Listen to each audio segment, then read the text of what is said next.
U.S. President Donald Trump said he had signed letters to 12 countries outlining the various tariff levels they would face on goods they export to the United States, with the take-it-or-leave-it offers to be sent out on Monday. Trump, speaking to reporters aboard Air Force One as he traveled to New Jersey, declined to name the countries involved, saying that would be made public on Monday.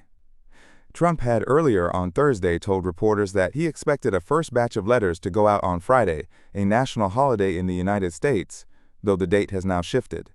In a global trade war that has upended financial markets and set off a scramble among policymakers to guard their economies, Trump in April announced a 10% base tariff rate and additional amounts for most countries, some ranging as high as 50%.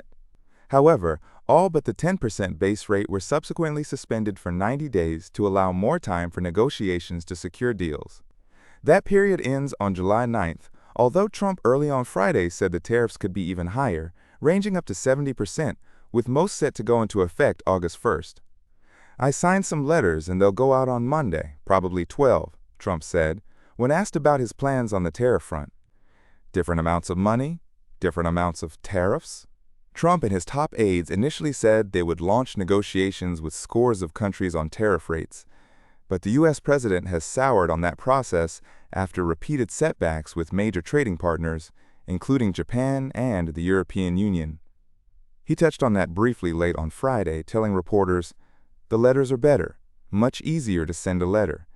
He did not address his prediction that some broader trade agreements could be reached before the July 9th deadline. The shift in the White House's strategy reflects the challenges of completing trade agreements on everything from tariffs to non-tariff barriers, such as bans on agricultural imports, and especially on an accelerated timeline. Most past trade agreements have taken years of negotiations to complete.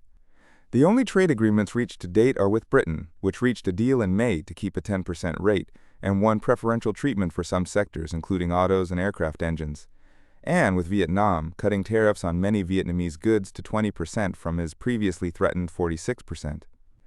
Many U.S. products would be allowed to enter Vietnam duty-free.